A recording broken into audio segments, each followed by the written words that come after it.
Baltimore has another violent weekend with 12 people shot. Oprah backtracks on a documentary featuring Russell Simmons' accusers. Plus, Harry and Meghan have a royal showdown. That and much more today on The Dom K Show. Episode 387. Welcome back to The Dom K Show here on Radio on Fire. My name is Dom K. Thank you for joining me. 12 people were shot and 5 killed in multiple incidents in Baltimore over the weekend.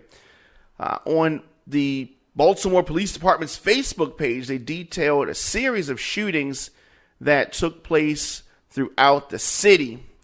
Now, while city leaders are scrambling to find solutions to the violence, one clear strategy that they can see is their war on plastic bags.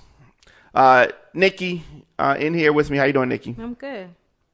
So Baltimore City can't do anything with the violence, and I understand that it's not an easy task, but they seem focused on plastic bags and ending that.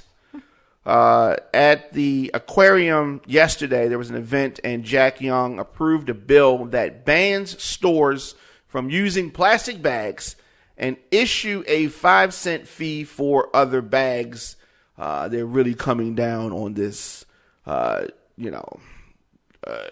epidemic. What's ironic to me is when I hear people talk about plastic bags, and I hear people talking about it with passion. It kills the fish and the kid, all that kind of stuff, and this is true. It doesn't break down, but they're more distraught over the fishies that we could potentially lose because of plastic bags, more so than the violence in the city, because nothing seems to happen about it. What do you think? Is it me? Am I crazy? No, you're not crazy, but I think they look at the plastic bag issue as something they can do something about. Okay, you know how we just give up on the violence. You make small goals and you have larger ones. So okay. You map milestones. So it's like, okay, you make a list of things you want to make better in the city, and this was on the list, and this was most attainable at the time, and now that's done. Check it off the list. Okay, so I'm a priorities person. Okay, the priorities of the politicians in Baltimore City seem to be out of whack. So for me, you're going to make a list, right? Boom, all the stuff. And then you put a number 1, 2, 3, etc. down as far as level of importance. Right. Every time I hear the mayor speak about the violence that's plaguing Baltimore, there's never any concrete plans, never any solutions, never any ideas that make sense to me. Talking about Jack Young. Okay. Who surprisingly is actually going to run for office. I can't believe why. What? Why would he? Yeah, he's running for office. Why? He doesn't even like the job. Clear. He never shows up. Why would he do that? Yeah, why would he waste our time? Because he's like, I get security. I get a black van. You know what I mean? So and they give me all these jelly beans. I don't know why he's enjoying playing mayor. But he doesn't like to be in the public eye. I've heard that said like numerous times about him. Definitely. Why would he run? That doesn't even make sense. That's baffling. Like, I don't understand. Yeah. I'm tired of empty rhetoric and excuses from City Hall. We need responsible, ethical leadership in Baltimore City. Someone has to take the reins. Baltimore is heading towards an iceberg, right? And I can see the iceberg, and everybody else can see the iceberg, but the person at the wheel is looking the opposite way. If things doesn't change pretty soon, we are going to crash. Okay. We're going to crash. Titanic style. Mm-hmm. Right? It's imperative for people to get out and vote. Here in Maryland, we have 2 critical elections on the horizon. One is February the 4th. That's the one to replace the late Elijah Cummings in Congress. The other one is April the 28th. That's for the president, for the mayor, city council, et cetera, et cetera. Schools in Maryland's 7th congressional district will be closed on February 4th as voters head to the polls. They need the schools, right? Can't have the kids in there while they're trying to vote. All schools will be closed for the primary election, which is the one that's on April the 28th. So it's very important for people to vote. No? Definitely. Absolutely. And when I tell people to vote, and they'll say that doesn't election, whoever in office doesn't affect me, affect my life. These local elections, all politics are local. The local elections directly affect you. Mm-hmm. There's no Russians trying to get Jack Young in office or nothing like that. Right. So the presidency, okay, that's one thing. Mm-hmm. But these local elections, you need to participate in those. Those are critical, and those affect us specifically. No? Yeah, definitely. I mean, specifically and directly and indirectly. Directly, specifically, and all of that. Indirectly and directly. All of that. Yes, yes. But you are listening to the John McKay Show here on Radio on Fire. Stay tuned. We will be back after this.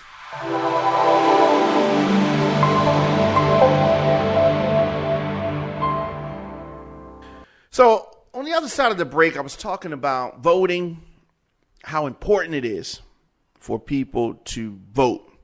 Now, what I have seen, of course, election time, you have an influx of candidates at various levels in the game, right?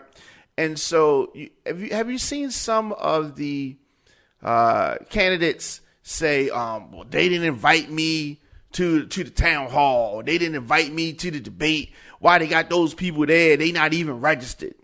You've heard people say that? I have. So what I want to do now is I want to provide some free advice for up-and-coming politicians, candidates, as to why. Why is this done this way? There's a lot of people doing this way. There are a lot of mainstream candidates who have not actually filed their paperwork yet, okay?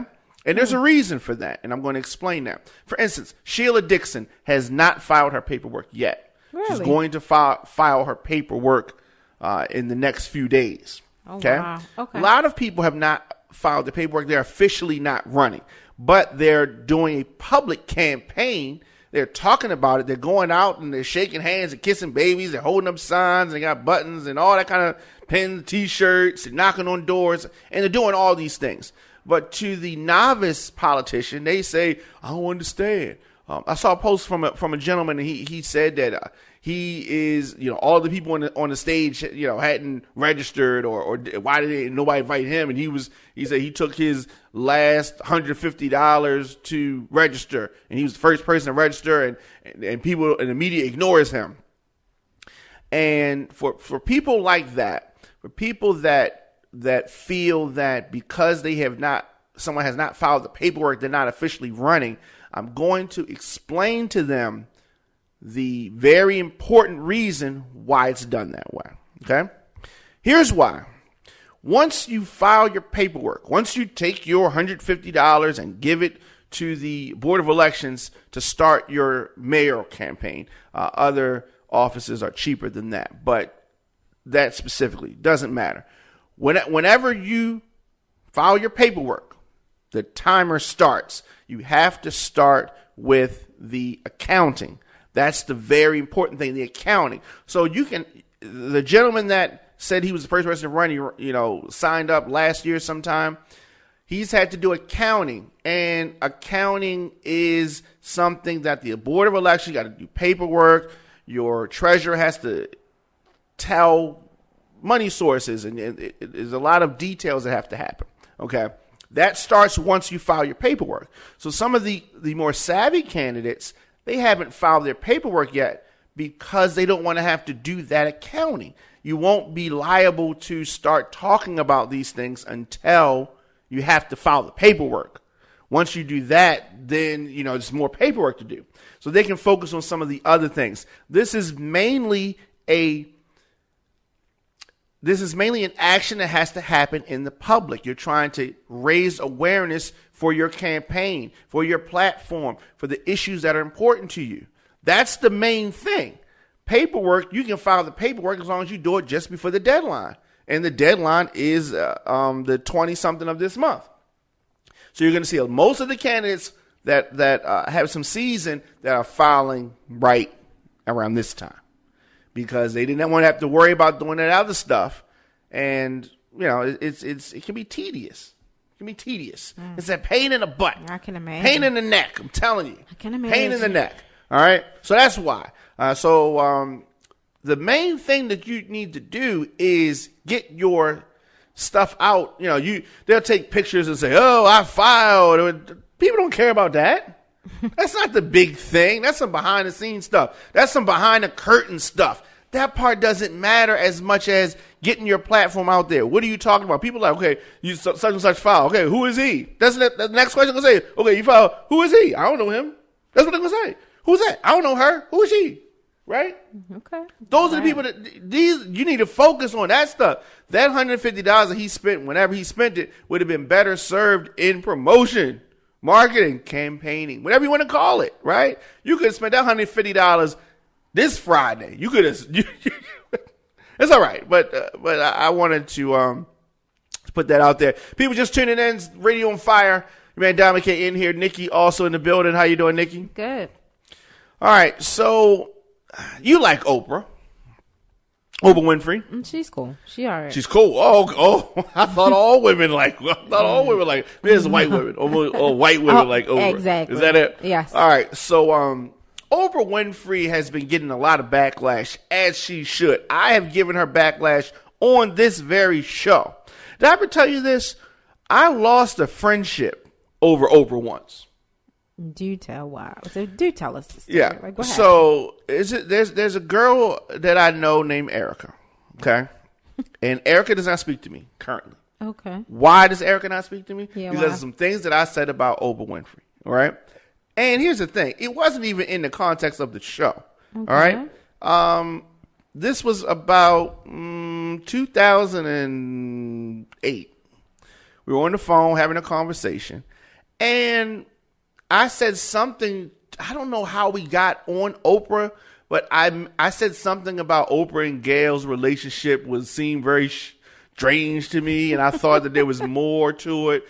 And I said that Gail does things to get special favors and jobs that she wouldn't normally have gotten, right? I was halfway joking, but I was halfway serious, right?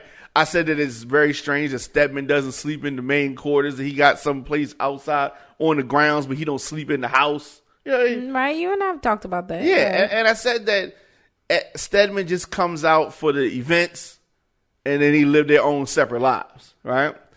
And she got very upset with me because she felt like I was insinuating that Oprah and Gail had something else going on. Like, I didn't invent that. That's been out there for a long time, right? Right. And whether it's true or whether it's not true, it doesn't really matter. I told Erica that I respected Oprah, but this part seemed strange to me. And at the time, this was around the time, and I think I do remember what brought it up now. This was around the time when Oprah went with Jay-Z, and she did an interview with Jay-Z in his neighborhood. Do you remember this? No. She had never talked to any rappers. Okay. And this was like the first time she was talking to a rapper. Okay. And she was saying that she didn't like talking to rappers, and he was different, and you know what I mean? And a lot of people took offense to it. I also took offense to it. And when I look at Oprah in her totality, as far as when she said rapper, what she really meant was black man. To me, she meant black man, right? Okay. Because most of the times when we've seen Oprah, she's tearing down a black man, right? Okay. Her show was not geared towards black men. That wasn't the audience she was shooting at, right? True. She was never, the focus was never black men. She's not married to a black man. I don't know Stedman's, ethnicity. Yeah, but, maybe that's why he don't get to sleep in the house. I don't know what it is. All right, what she has against black men. But she has participated in what I find to be treacherously tearing down friends. People that have been friendly with her. People we've seen her. Michael Jackson. And I've talked about this in previous shows. The Michael Jackson interview with Oprah back in the early 90s is the most watched interview of all time. Mm-hmm. Michael Jackson. did that for her. He could have took that. He could have took that to Barbara Walters, or whoever was hot at the time. You know what I mean? But he took it to Oprah because he thought Oprah was his sister. Right? Right. She was not.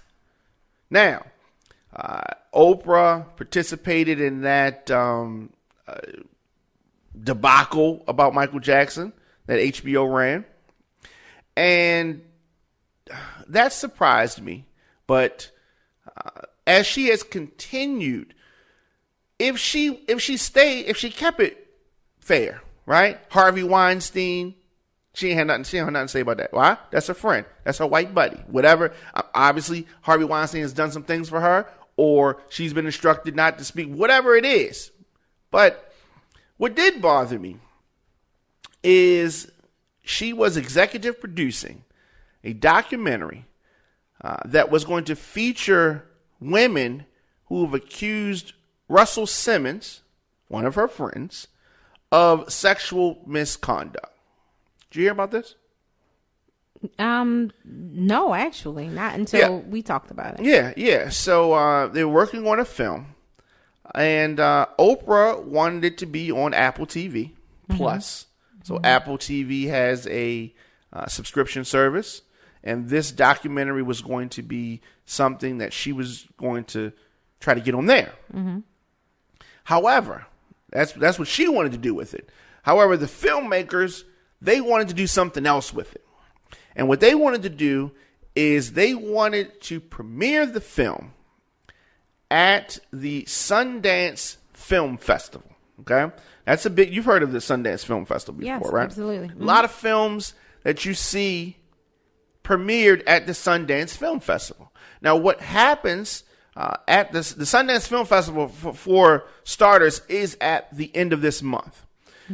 This is a place where films go, and a lot of film companies, streaming services, what have you, go there and pick up films. Sign agreements to distribute them, rework, different things. And they wanted this film to premiere there. So Oprah said, we need more work needs to be done to this film. She just didn't want it to go there. Why? Why didn't she want it to go there? Why is she not executive producing this documentary anymore? I'm going to tell you why. It's because of her greed and the fact that she wanted to control the distribution of this documentary. She wanted, don't give her she gets no credit for this. What she wanted was the documentary to come out on Apple TV Plus. That's what she wanted to happen. Them putting it at the Sundance Film Festival showed that they wanted this to be open for other people to be able to bid. What? Lionsgate, or not Lionsgate, but whoever else. Anybody else want to get involved in this? MGM? Y'all want some of this? Whoever. Netflix, you want some of this? We're going to show it here. And when they did that, Apple TV Plus like, oh, hey, Oprah, what's up with your mans? What's up with your mans in them? Right? Right. I thought we was going to have this documentary. Oprah like, no, hold on a second. Let me go call up the directors and see what's going on, right? So last week she announced that she's walking away from the project and that Apple TV Plus would no longer distribute the film because of creative differences with the filmmaker, whose name is Amy, and the partner's name is Kirby. All right, so it's a man and woman, right? Winfrey also said that the team is rushing the film to premiere it at the Sundance Film Festival. So she's trying to throw a little bit of shade, ironically, on a project that's throwing nothing but shade. Right? Yeah, that is ironic. So Oprah Winfrey is one of the highest, and she's probably the highest profile star that Apple has managed to get on their roster. She's a part of the team, right? So this is a Time's Up documentary that was supposed to go on Apple TV Plus. But to me, the fact that they wanted to put it at the Sundance shows that they wanted to entertain some other offers. Okay?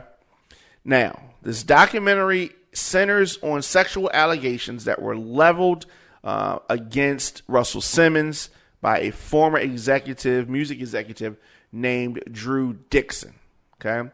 Now, she accused Simmons of raping her in 1995. She didn't accuse him of doing it.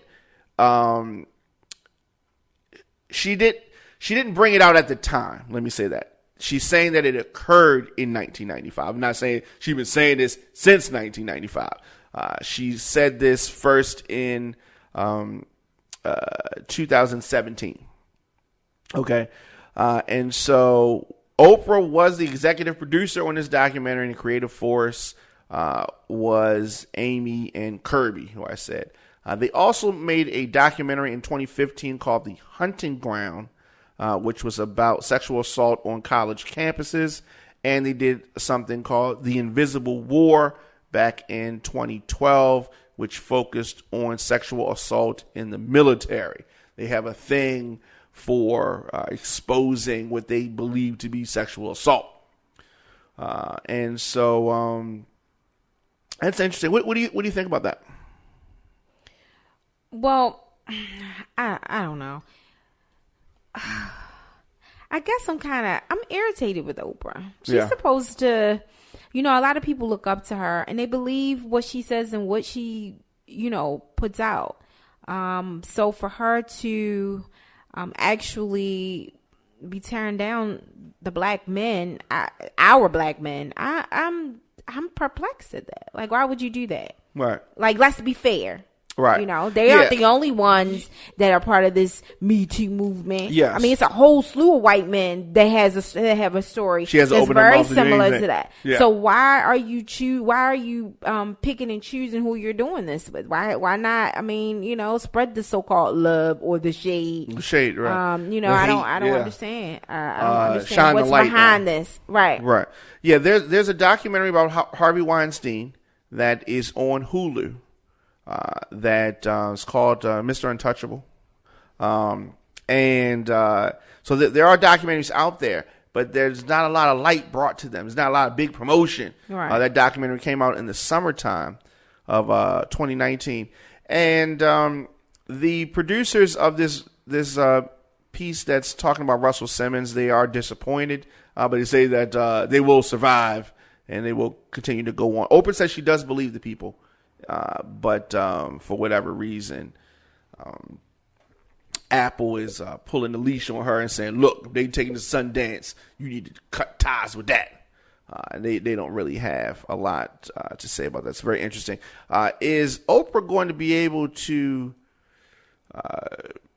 rehabilitate what harm has been done to her in the wake of her recent business choices? You mean with this incident, right? No. And the such. The reason why I'm asking is because you said harm. I don't think this is harm to Oprah at all. This has not harmed the fact that people are feeling that she's targeting black men. Yeah, but look who her audience isn't. The people who are complaining about that. You know what I mean? She's appealing to her audience, and her audience isn't us. It's not us. So the people who object to this or have an issue with it, she's not causing harm to her bread and butter. Mm-hmm. You know what I mean? So she's not even batting an eye at what's going on right now. Okay, well, I think that you might be right. I think that you might be right. You're listening to the Don McKay Show here on Radio on Fire. Let's take a quick break. We're going to come back and we're going to talk about Harry and Meghan and the royal showdown and Princess Diana after this, okay? Stay tuned. Listen to Radio on Fire.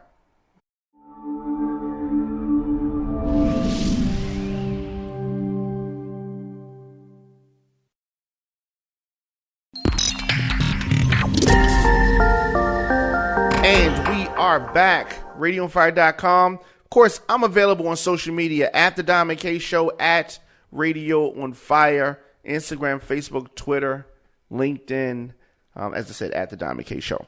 So, Prince Harry, Meghan. You like this couple? I didn't at first. I do now, though. You did not at first. What didn't you like about it? I don't know. I was just like, wow, it's so...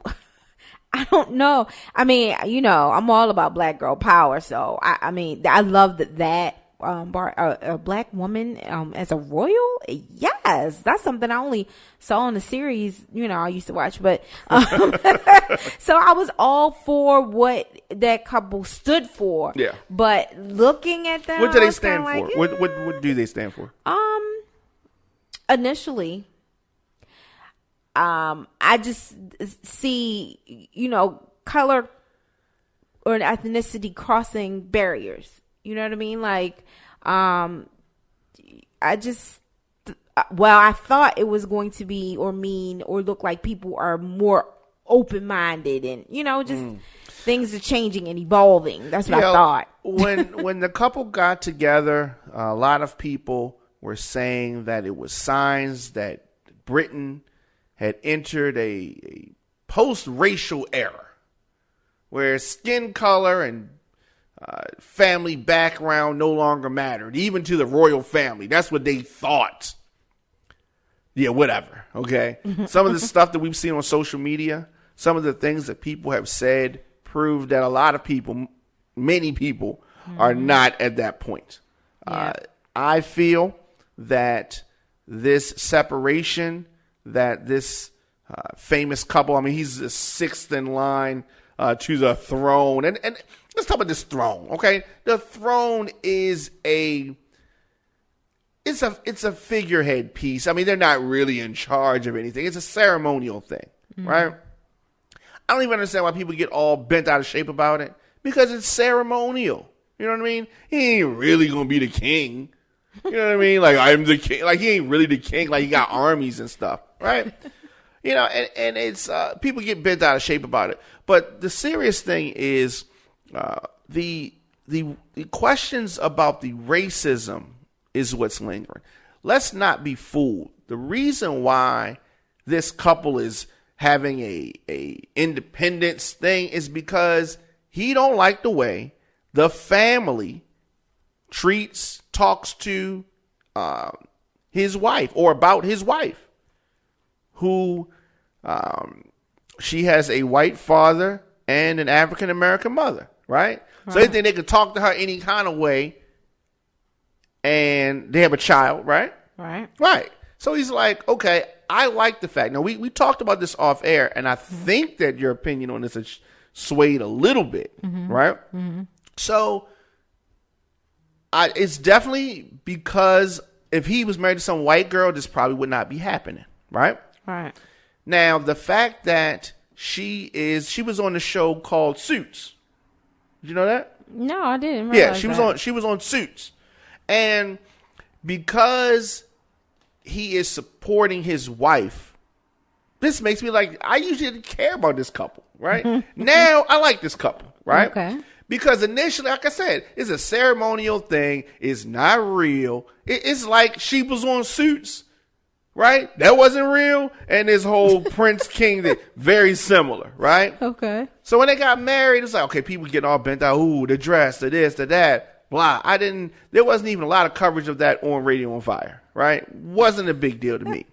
However, the fact that Prince Harry is saying, look, my wife's uncomfortable. I'm uncomfortable. We out of here. We going to hang in Canada. You can keep your money. We going to do this little ceremony stuff. But as far as money, we going to get our own money. And we independent. They put up a website, and they're posting things up on the website, and they're doing something different. Now the crown, the queen, who's like 93, something like that, she, ooh, slow down. We didn't know this was going to happen. All that kind of stuff. Now, now you want to talk. You know what I mean? Nah, Granny, save it. Right? Save it. First of all, what's really good? What happened to my mother? Right? Right. That, because let's understand something.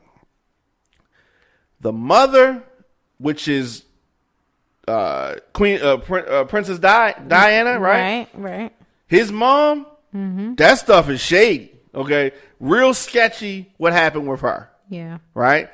Some people feel that it was a hit, which evidence says kind of maybe, right? Right. Or the people, because let's say you trying to get away from paparazzi that much, you're in a car, right? So it's just like, I don't know, the motorcycle, and I don't know. That whole situation seemed very strange.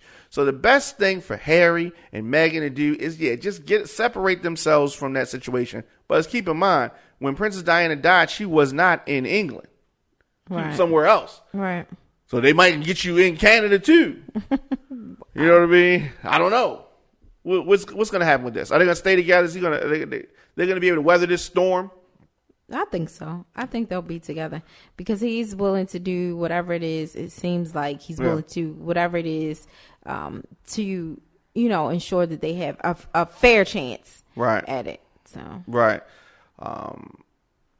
I'm waiting for him to say, "I renounce my throne." Oh, now that's what I hope. I am no longer the Prince of Zamunda. Oh my gosh, I hope he doesn't do that. However, if they mess with her, if they keep messing with him and still don't back off, that's exactly what's gonna happen. Yeah, he's like, I can show you better than I can tell you. Yeah. Leave my wife and my kid alone. I commend him for that, though. I do. What? You commend him for what? Being his own person. But he's always been kind of, rebellious, so to speak. He's always been that son who he's supposed to be at a royal event at 4:00 and they're looking for him and he rolls around 7 or not at all. Yeah, he's that.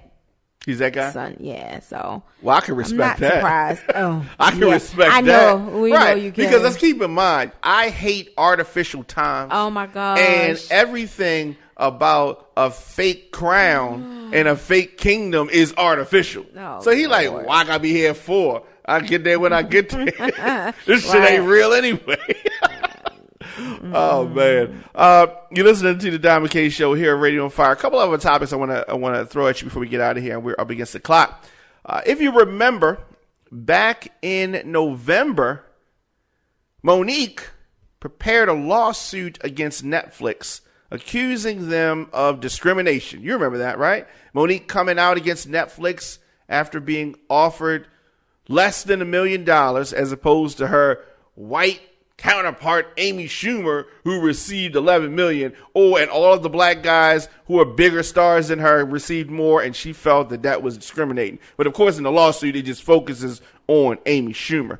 I love to talk about discrimination when it happens, but when discrimination is not happening, you know what I mean? What are you talking about? Anyway, Netflix has responded to this lawsuit, and so Netflix said that the plaintiff, talking about MoNique, fails, however, to allege any facts showing that the compensation offered to her was the product of discrimination. To the contrary, her complaint contradicts its core premise by noting that other persons of color, other women, and other African American women, like the plaintiff, have been paid substantially more money to create comedy specials for Netflix streaming service than what was offered to the plaintiff.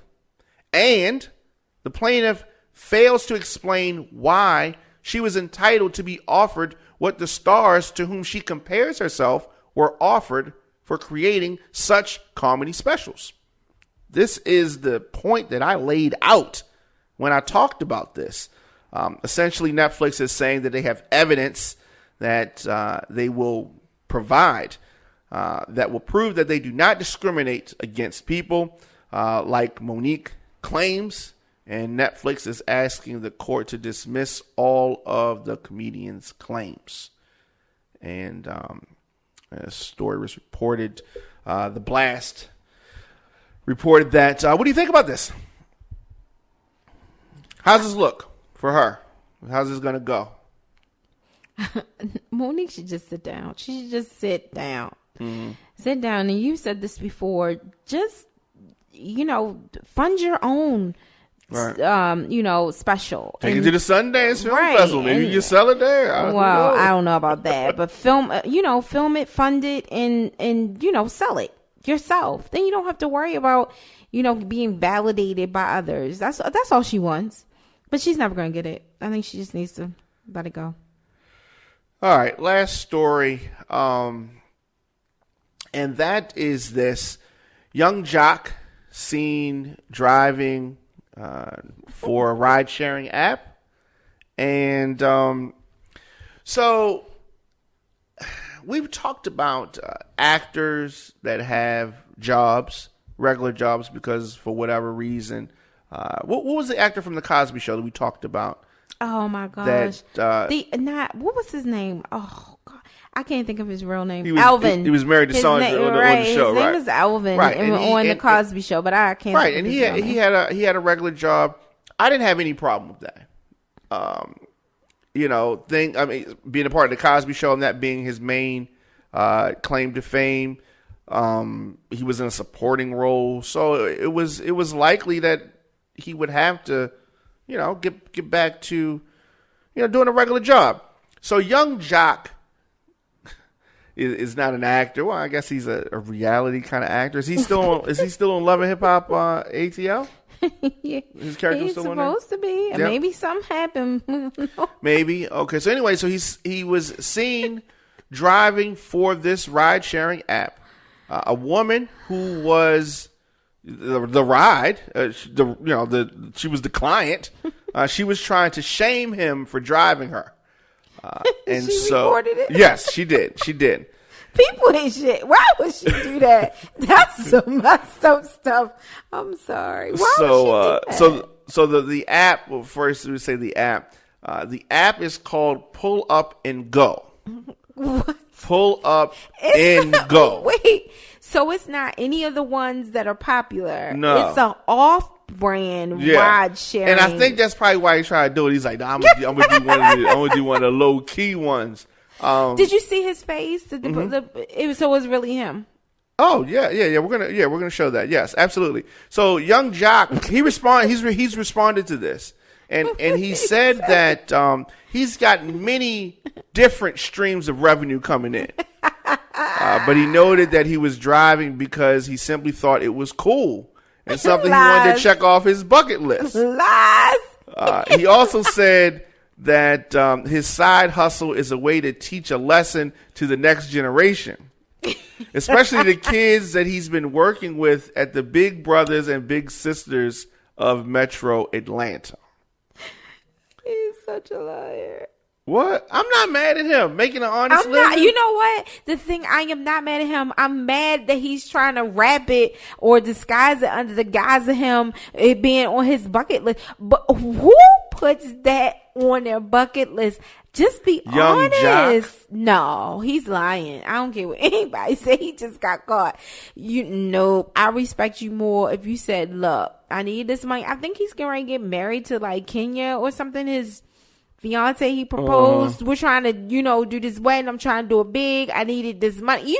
I will respect that, not you trying to play it off. I respect this. Okay, so if he was going to jail, he'd be the man, right? No. He'd be the man. He's just working a regular job. I respect the regular job with good hours. He can work whenever he want to work. You know what I'm saying? But just say that. I'm just like the average Joe, and this is one of my jobs. Not bucket list. It went too far with the bucket list. That was a bit extra. He should have just he left that off. That's not believable. That's not believable. He just should have said, I got multiple streams of income. Left it at that. Yeah, I wouldn't even have explained. He don't owe anybody any explanation. So what would you say? It's none of your business why I'm trying to pull up. Yeah. What is it called? Pull up and go. I'd have told that girl taping me, get out. Now you get out, open the door for her. Charge you extra for taping me. I didn't say you could take no pictures of me. I'm gonna have to add money to your. He wanted to make sure he got a good tip. You need one tip on those. I'm saying he want to go, and he might as well go all the way in. Put his pictures up in there. This is a celebrity pull up and go.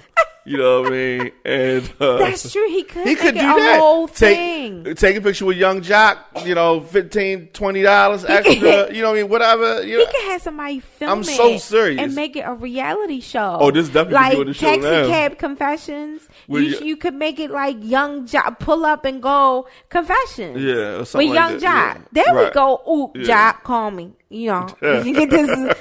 I can produce it. Yeah. Yes, yes. Call me, Jock. Call me. We can make some money. That's a good one. That's a good one. Of course, for the latest news, views, and entertainment, head on over to radioonfire.com. Of course, become a premium member, subscribe, help us keep this machine going. radioonfire.com/join. We are Radio on Fire, the voice of urban America. Thank you, Nikki. You're welcome. I'll be back tomorrow, 7 p.m. It's the Diamond K Show, and see you guys tomorrow.